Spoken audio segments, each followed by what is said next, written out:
this brown envelope I hold my A-level results, and since it's that wonderful time of year where college students all over the UK are either losing sleep or pulling their hair out, I thought I would share with you my results and let you know that things are going to be okay. I am joining you from my sofa this morning, and I just wanted to let you know, for anybody who is outside of the UK and doesn't know what A-levels are, they are basically the qualifications you get in, let's say, the latter 2 years of high school, so when you're age 17 or 18. And the qualifications that come before that are AS levels. So basically you get your AS levels in the first year, so let's say when you're 17, and then you get your A levels in the second year when you're 18. Okay, so now that that's been cleared, I'm going to share with you my A-level results. Actually, before I tell you what my results were, I will first talk to you about what subjects I took and which one I dropped, because when I started doing my AS, I took 4 subjects, and these were biology, chemistry, maths and psychology. And for anybody who's curious, I got an A at AS for my psychology, but then I decided to drop it and just carry on the other 3. So let's start off with biology, because that was by far my favourite subject ever, and I have to say I worked my butt off, but I managed to get an A, which I am super pleased with. Now for the second course, and that is chemistry. Oh chemistry, you were the bane of my life for 2 whole years, and I am not going to miss you. In chemistry, I got a B. But given that my relationship with chemistry was always a little bit shaky, I think a B is about right. Last but not least, and this is the one that breaks my heart so badly, and that is maths. Now, I got a B in maths, and I am happy with a B. It's a good result, but I'm heartbroken because I was 1 mark off an A. So let me tell you a little bit of the backstory as to why I'm so heartbroken, even though B is still an amazing grade and I'm really happy with it, and it still got me into the course I wanted to go into.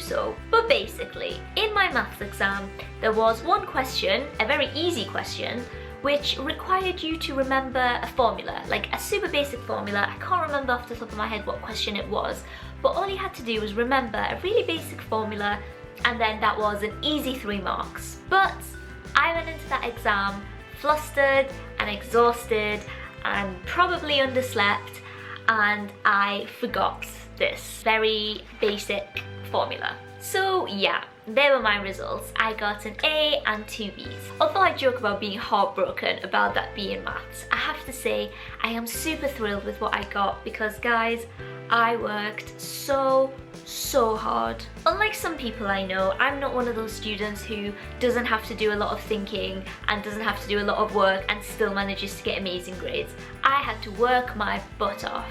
Sorry guys, my camera died, so if this looks a little bit different, it's because I had to go change the battery. So anyway, as I was saying, I worked my butt off, so I'm really happy with the results that I got. Now, grades put aside, I was a little bit worried because the entry requirements for the course I wanted to do was AAB. And in case you're wondering, that was to do biomedical sciences at Newcastle University. But, and this is a very big but, and it's a very big reason why I'm making this video, is that regardless of missing a mark by 1 mark, 1 grade, I still managed to get accepted onto my course. And I definitely wasn't the only one.